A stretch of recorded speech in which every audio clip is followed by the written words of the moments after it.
Welcome back to the Patrick Reagan Show. We're amazing just how we are. You're listening to us here on the Libertarian Lighthouse Radio Network and News Talk 98.7 WOKI.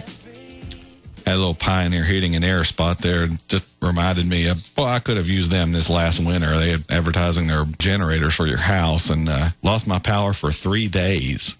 Got down to about 40 degrees in the house.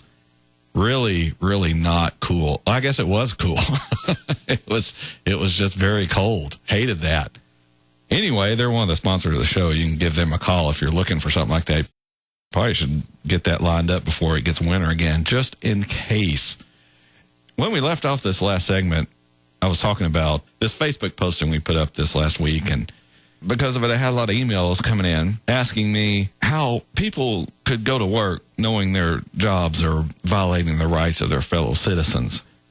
And I've hit on this before when we had the government shutdown and we had park police enforcing stupid closures when they knew better. They were even complaining about it and saying it's wrong, but yet they still enforced it.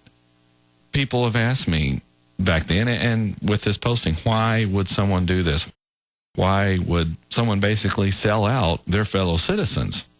Of course, some of it's for a paycheck, but a lot of these people have been sold on the line that they're the, quote, good guys.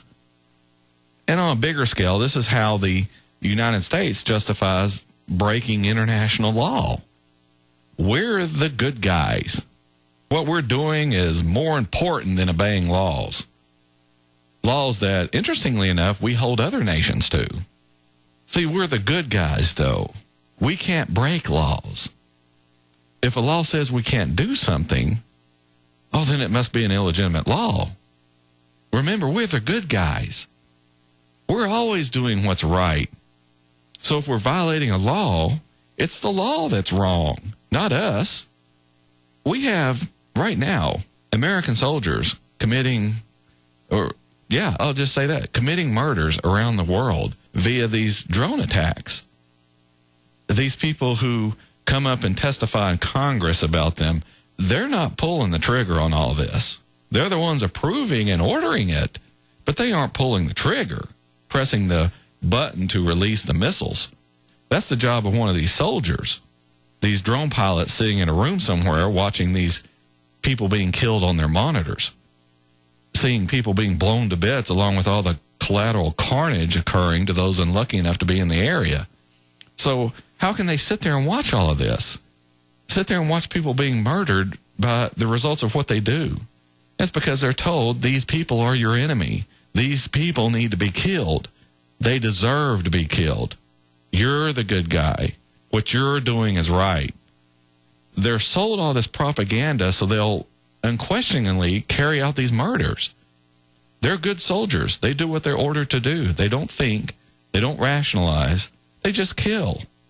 Hitler and Stalin and Mao and Pol Pot and numerous other leaders, both American and foreign, they would all be proud to have these soldiers working for them, killing in the name of their country.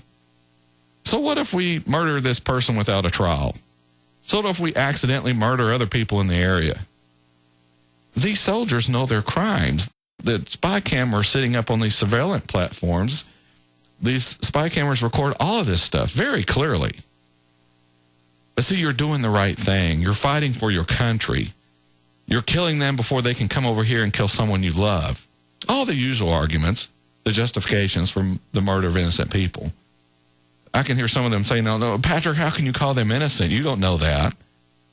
Well, I know one of the rights we fight for in our country is innocent until proven guilty. You have the right to face your accusers or accuser, see the evidence, and question it. You know, the state has to prove its case against you. None of this occurs in these drone strikes. None of it. Does that make us the bad guys? If we aren't following the very rules for which we supposedly stand, then the answer to that question is yes. If that makes us uncomfortable, then good. We need to be. We need to start questioning these programs and the people running them. the people up there in Congress who are approving all this. This is why I say voting everyone out at the next election may not be a bad idea. We need to start making these people justify the killing of others without a trial. Every human being on this planet, we say this over and over on this show, every human being on this planet deserves to have their natural human rights respected. I've quoted Nietzsche on this show before, but I'll read it again. Quote, "Beware that when fighting monsters, you yourself do not become a monster. For when you gaze long into the abyss gazes also into you." I guess the question I'm wanting you to consider is, have we, and we, I'm meaning the country, have we become this monster we're supposedly fighting? Have we become terrorists in our crusade against terrorism? I think if you asked a whole lot of people in this world, they would say yes. This is one of the reasons why a lot of people don't like the United States. They see us being hypocritical. They see us standing for freedom and liberty, the rights of all individuals, except everyone outside the United States. And that's hypocritical. Our founders meant all men are created equal. Everybody is created equal, inside and outside the United States. And I'm not limiting this kind of thinking to just these drone attacks. This type of thinking pervades government at all levels. We aren't breaking the law because we're government. Remember, we're the good guys. If we have to break some eggs, violate some rights to make our omelet, and do what we consider the, quote, greater good, then we're justified in our actions. Look all throughout government. You'll see this very kind of thinking. President Obama said as much in his press conference this week on Obamacare. Some people are going to be hurt, but there's no reason to throw out the whole program. I bet people being hurt would beg to differ with the president. You know, if the president was suffering from his own legislation, you can bet something would be done about it. Just look at the illegal waivers being granted, all the special privileges. All the regular citizens don't get those. Just the people with connections, the people who are friends of the government. Now, how is that right in a country where we're all supposed to be treated equally before the law?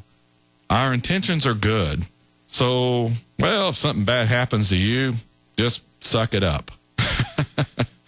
And that's what we need to get past in government. This is why we need a wholesale flushing out of government and put some fresh bodies in there. We're already up on the last break of the Patrick Reagan Show, and we're not getting to half of what I wanted to get to. When we come back for this last segment, we'll cram as much in as we can. I promise. We'll jump right in and get going.